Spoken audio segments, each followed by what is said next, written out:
Chapter 9. A Question of Colour. "That old nuisance of Rachel Lynde was here again today, pestering me for a subscription towards buying a carpet for the vestry room," said Mr. Harrison wrathfully. "I detest that woman more than anybody I know. She can put a whole sermon, text, comment, and application into 6 words, and throw it at you like a brick." Anne, who was perched on the edge of the veranda, enjoying the charm of a mild west wind blowing across a newly ploughed field on a grey November twilight, and piping a quaint little melody among the twisted firs below the garden, turned her dreamy face over her shoulder. "The trouble is, you and Mrs. Lynde don't understand one another," she explained. "That is always what is wrong when people don't like each other. I didn't like Mrs. Lynde at first either, but as soon as I came to understand her I learned to. Mrs. Lynde may be an acquired taste with some folks, but I didn't keep on eating bananas because I was told I'd learn to like them if I did," growled Mr. Harrison. "And as for understanding her, I understand that she is a confirmed busybody, and I told her so." "Oh, that must have hurt her feelings very much," said Anne reproachfully. "How could you say such a thing? I said some dreadful things to Mrs. Lynde long ago, but it was when I had lost my temper. I couldn't say them deliberately." "It was the truth, and I believe in telling the truth to everybody." "But you don't tell the whole truth," objected Anne. "You only tell the disagreeable part of the truth. Now, you've told me a dozen times that my hair was red, but you've never once told me that I had a nice nose." "I dare say you know it without any telling," chuckled Mr. Harrison. "I know I have red hair too, although it's much darker than it used to be, so there's no need of telling me that either." "Well, well, I'll try and not mention it again, since you're so sensitive. You must excuse me, Anne. I've got a habit of being outspoken, and folks mustn't mind it." "But they can't help minding it, and I don't think it's any help that it's your habit. What would you think of a person who went about sticking pins and needles into people and saying, 'Excuse me, you mustn't mind it, it's just a habit I've got'? You'd think he was crazy, wouldn't you? And as for Mrs. Lynde being a busybody, perhaps she is. But did you tell her she had a very kind heart and always helped the poor, and never said a word when Timothy Cotton stole a crock of butter out of her dairy and told his wife he'd bought it from her? Mrs. Cotton cast it up to her the next time they met that it tasted of turnips, and Mrs. Lynde just said she was sorry it had turned out so poorly." "I suppose she has some good qualities," conceded Mr. Harrison grudgingly. "Most folks have. I have some myself, though you might never suspect it. But anyhow, I ain't going to give anything to that carpet. Folks are everlastin' begging for money here, it seems to me. How's your project of painting the hall coming on?" "Splendidly.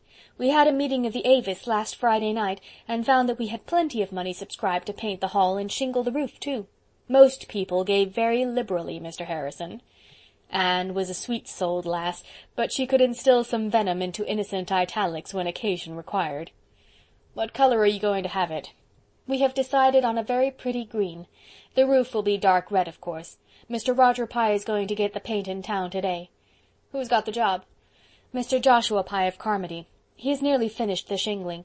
We had to give him the contract, for every one of the Pyes, and there are 4 families, you know, said they wouldn't give a cent unless Joshua got it. They had subscribed $12 between them, and we thought that was too much to lose, although some people think we shouldn't have given it to the Pyes. Mrs. Lynde says they try to run everything." "The main question is, will this Joshua do his work well? If he does, I don't see that it matters whether his name is Pye or Pudding." "He has the reputation of being a good workman, though they say he's a very peculiar man. He hardly ever talks." "He's peculiar enough all right then," said Mr. Harrison dryly, "or at least folks here will call him so.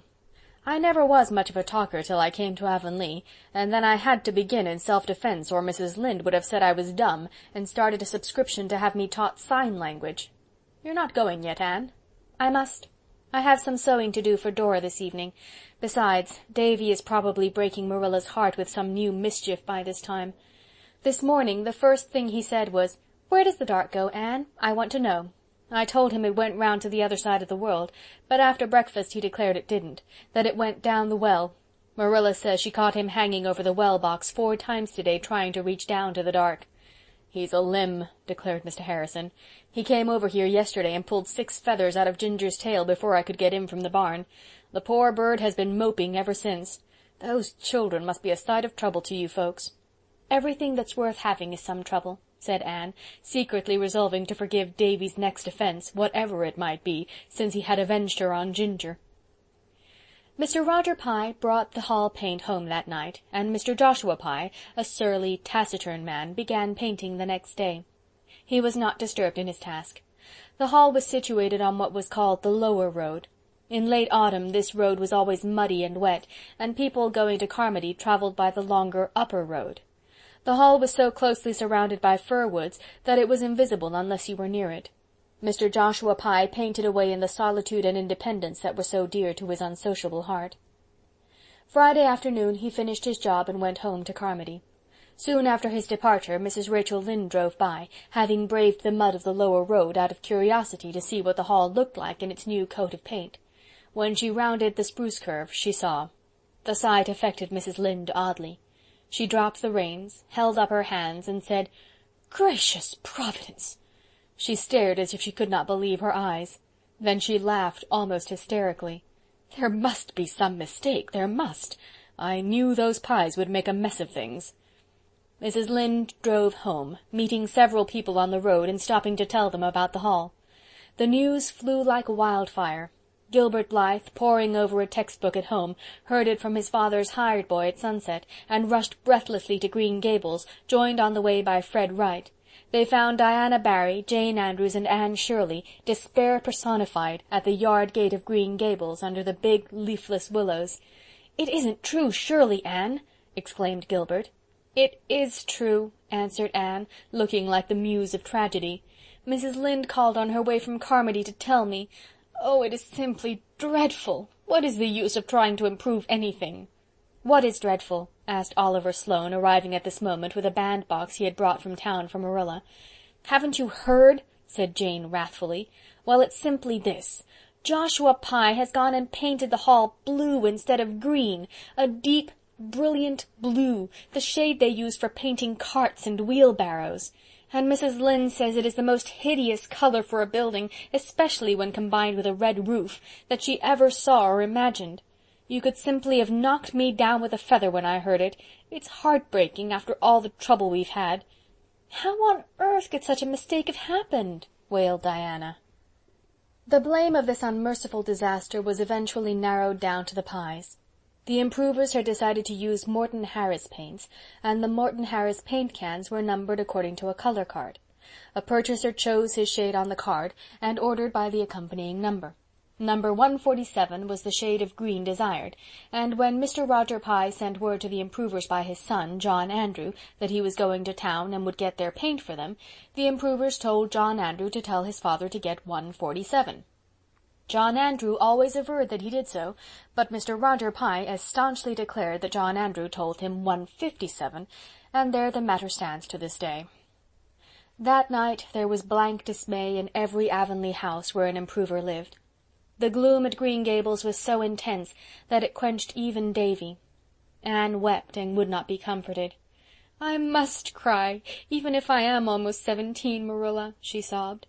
"It is so mortifying, and it sounds the death knell of our society. We'll simply be laughed out of existence." In life, as in dreams, however, things often go by contraries. The Avonlea people did not laugh. They were too angry. Their money had gone to paint the hall, and consequently they felt themselves bitterly aggrieved by the mistake. Public indignation centered on the Pyes. Roger Pye and John Andrew had bungled the matter between them, and as for Joshua Pye, he must be a born fool not to suspect there was something wrong when he opened the cans and saw the color of the paint. Joshua Pye, when thus animadverted upon, retorted that the Avonlea taste in colors was no business of his, whatever his private opinion might be. He had been hired to paint the hall, not to talk about it, and he meant to have his money for it. The improvers paid him his money in bitterness of spirit, after consulting Mr. Peter Sloane, who was a magistrate. "You'll have to pay it," Peter told them. "You can't hold him responsible for the mistake, since he claims he was never told what the color was supposed to be, but just given the cans and told to go ahead. But it's a burning shame, and that hall certainly does look awful." The luckless improvers expected that Avonlea would be more prejudiced than ever against them, but instead, public sympathy veered around in their favor. People thought the eager, enthusiastic little band who had worked so hard for their object had been badly used. Mrs. Lynde told them to keep on and show the Pyes that there really were people in the world who could do things without making a muddle of them. Mr. Major Spencer sent them word that he would clean out all the stumps along the road front of his farm, and seed it down with grass at his own expense. And Mrs. Hiram Sloane called at the school one day and beckoned Anne mysteriously out into the porch to tell her that if the society wanted to make a geranium bed at the crossroads in the spring, they needn't be afraid of her cow, for she would see that the marauding animal was kept within safe bounds. Even Mr. Harrison chuckled, if he chuckled at all, in private, and was all sympathy outwardly. "Never mind, Anne. Most paints fade uglier every year, but that blue is as ugly as it can be to begin with, so it's bound to fade prettier. And the roof is shingled and painted all right. Folks will be able to sit in the hall after this without being leaked on. You've accomplished so much, anyhow." "But Avonlea's blue hall will be a byword in all the neighbouring settlements from this time out," said Anne bitterly. And it must be confessed that it was. End of Chapter 9.